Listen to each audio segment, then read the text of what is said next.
Seminario Bíblico Río Grande presenta Estudios sobre la Epístola Universal de Santiago por el profesor Rafael Contreras.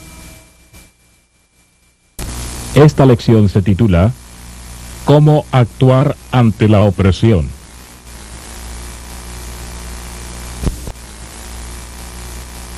Espero que cada uno de ustedes pueda estar cómodo en su asiento, en su lugar, para que compartamos juntos un mensaje más de la palabra de Dios. El tema que nos ocupa en esta ocasión es uno de mucha importancia y trascendencia para la vida de cada uno de nosotros. Tiene que ver con cómo podemos hacer bien cuando alguien nos está haciendo mal. Es un tema muy fácil de hablar, pero muy trabajoso de vivir. Es un mensaje que requiere toda nuestra concentración para captar, pero también todas nuestras fuerzas para poder vivir y para poder practicar. Sin embargo, como es un tema tan complejo, tan cerca a nuestro corazón, casi no podemos verlo sin dar un breve vistazo al mensaje de la vez pasada. ¿Se acordarán ustedes que en el capítulo 5, versículos 1 hasta el versículo 7, hablamos sobre los ricos y su condenación? Uno de los puntos que aprendimos fue que no hay una sola clase de ricos, cuando menos hay 4 de ellos. Pero a la misma vez nos dimos cuenta que Dios no se interesa tanto en la riqueza de los ricos como la actitud de los ricos. Dios no está por condenar a las personas que tienen más que las otras, sino más bien condena las prioridades equivocadas que muchos de ellos desplegan en su vida. Por eso los invito para que consideremos este tema, haciendo el bien cuando alguien nos hace mal. Cada uno de nosotros, en un tiempo u otro, ha experimentado heridas de corazón, ha sido maltratado o ha sido malentendido. También no vacilo en decir que estas heridas nos han venido en diferentes tipos de paquetes, en diferentes envolturas. Algunas vienen a manera de situaciones intolerables en la casa. Puede ser padres que simplemente toman ventaja de los hijos, pero también puede ser hijos que toman ventaja de los padres. Este tipo de problemas puede también manifestarse, por ejemplo, en familiares que toman ventaja de otros, o simplemente una situación muy difícil en el trabajo. Alguien que, como se dice luego, siempre le está echando mosca, siempre está tratando de ponerlo a usted bajo una luz mala. Puede ser amigos que se voltean a nuestra contra, personas a quienes hemos ayudado, o cualquier otra circunstancia. Lo cierto es, lo que sí podemos concluir es que hay variedad de problemas que nos vienen, hay variedad de circunstancias, hay variedad de sufrimientos. La vez pasada, Santiago, con todas las fuerzas de su lógica, de su vocabulario, de los argumentos bíblicos y más que nada, la misma palabra de Dios hablando, se expresó contra aquellos ricos que condenaban al justo y al pobre y lo llevaban ante los tribunales y entonces lo ejecutaban.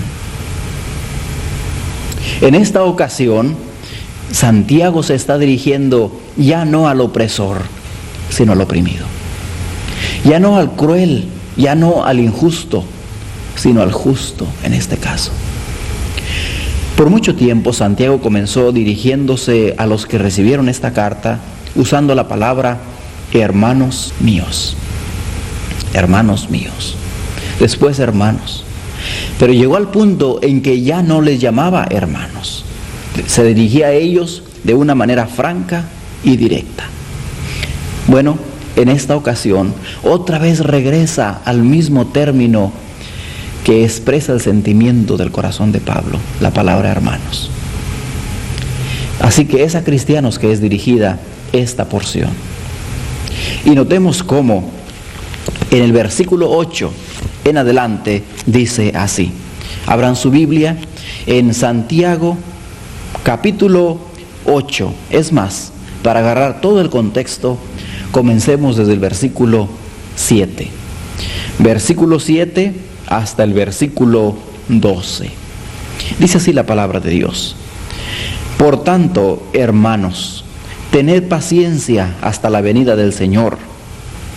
Mirad cómo el labrador espera el precioso fruto de la tierra, aguardando con paciencia hasta que reciba la lluvia temprana y la tardía.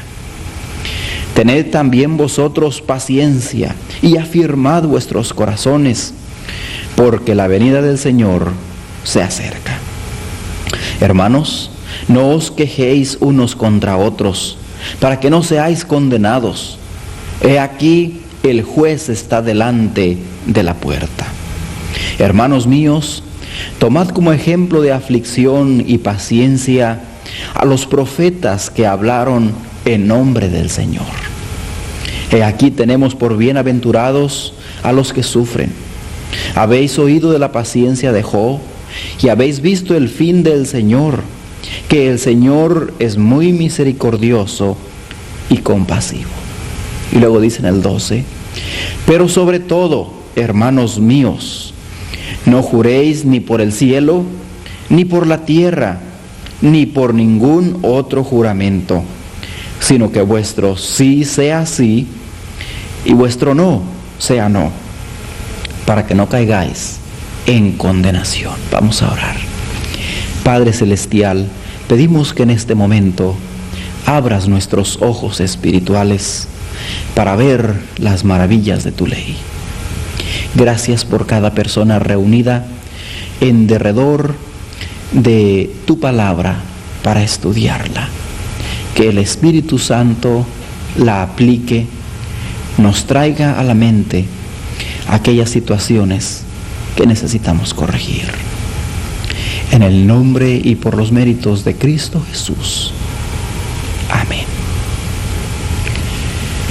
El versículo 7 cuando dice, por tanto, como conclusión, en vista de lo anterior, en vista del gran juicio que se avecina contra el malvado, hermanos, la primera cosa es echen mano de la paciencia.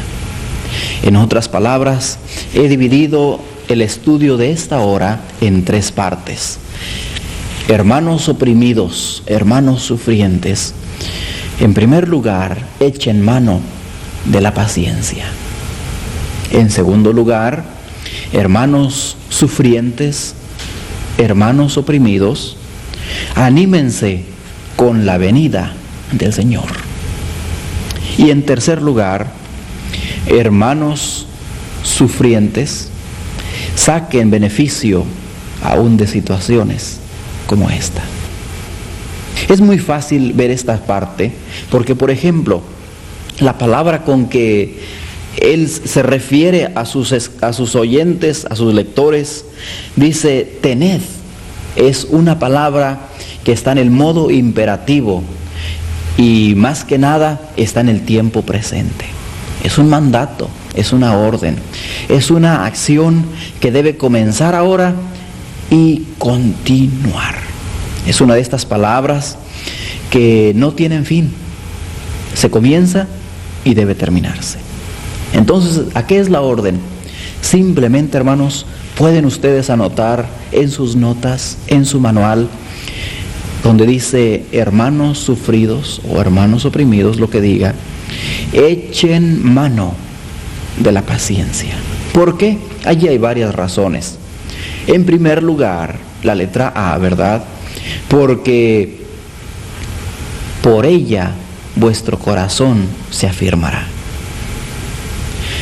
Los judíos de aquel entonces, creyentes del Señor, perseguidos, difamados, estaban sufriendo tanto. Eran personas que eran como el ratoncito que está siendo correteado por el gato. Su corazón siempre palpitando, siempre con miedo. Así eran estos hermanos. Entonces Él les dice, echen mano de la paciencia. Pero la paciencia no es este término que a veces se malentiende. Algunos piensan que paciencia es sentarse debajo de una sombra, debajo de un árbol, y esperar allí hasta que el sol salga, o estar allí hasta que el sol se meta. Esta no es paciencia, hermanos. La paciencia de la que está hablando aquí, de la que se menciona cuando menos 5 veces en esta porción, es una palabra griega que se compone de 2 palabras. La primera en el griego quiere decir lejano, distante y largo. La segunda palabra es diferente. Esta ya más bien quiere decir pasión, calor o coraje.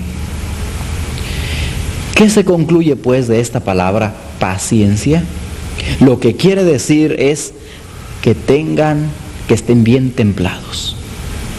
Habrá ocasiones cuando ustedes, amas de casa, habrán estado tratando de cortar un pedazo de carne y de repente se les atraviesa un nervio o algo por el estilo. Y el cuchillo, hay los que se doblan, como se acordarán ustedes. Generalmente es porque tienen un temple malo.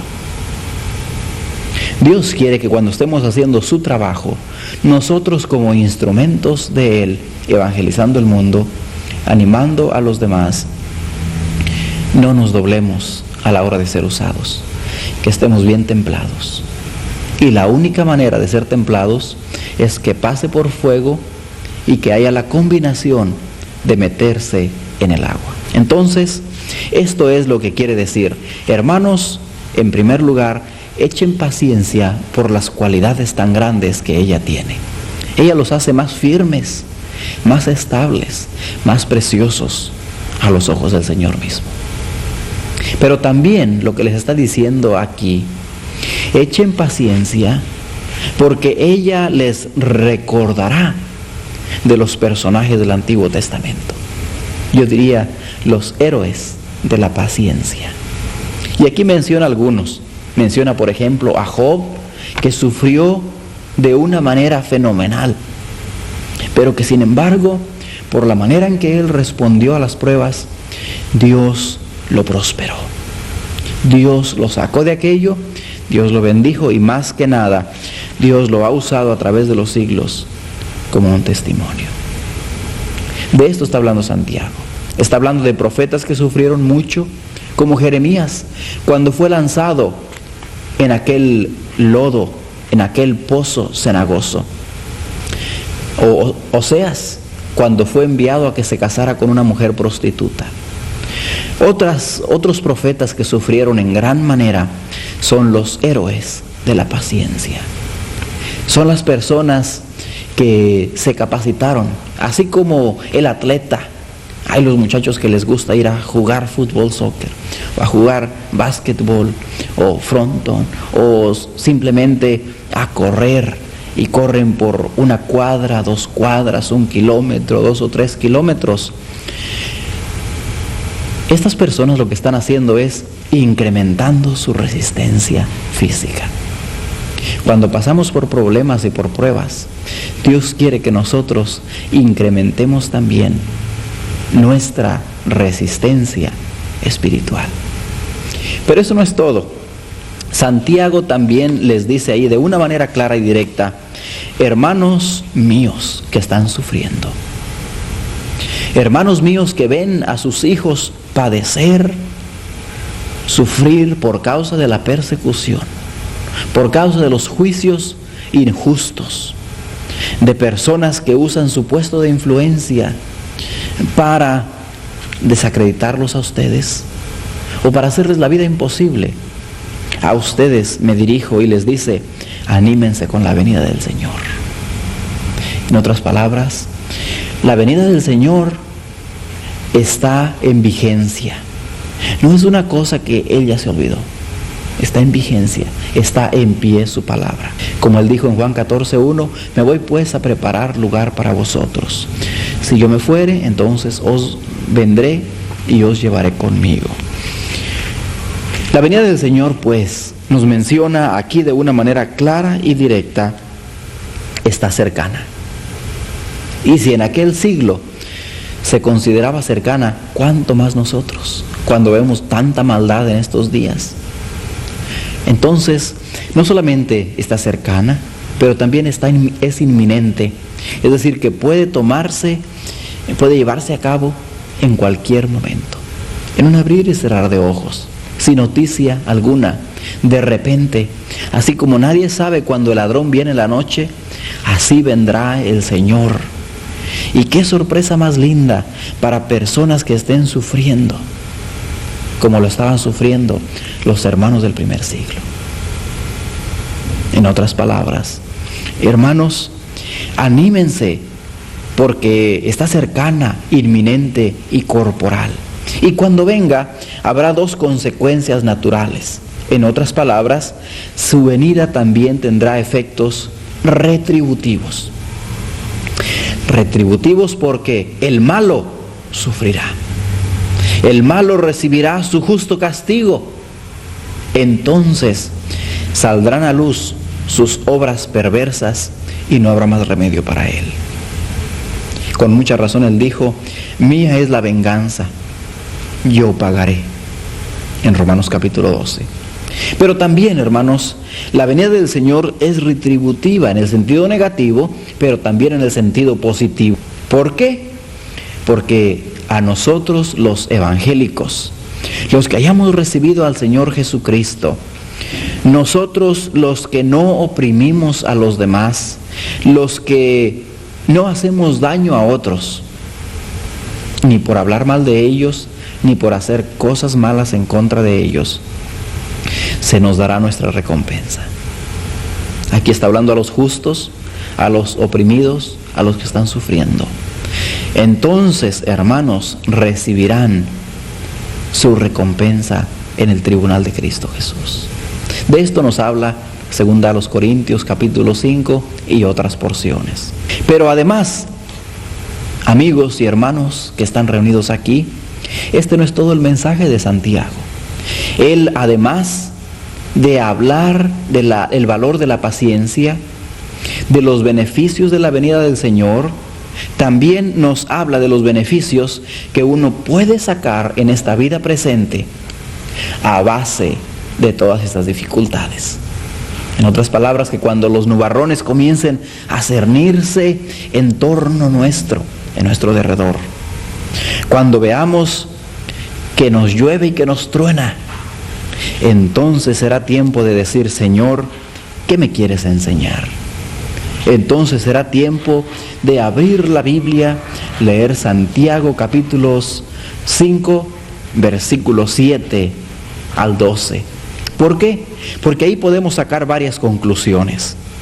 La primera de ellas es esta: hermanos, en medio de los problemas por los que están pasando de injusticias, puede ser injusticias sociales, no enfoquen su atención en la situación. No se hagan especialistas en eso. No solamente vean su punto de vista. ¿Por qué? Porque esto les hará solamente enojarse. Esto les hará solamente irritarse, llenarse de ira. Y esto no es bueno.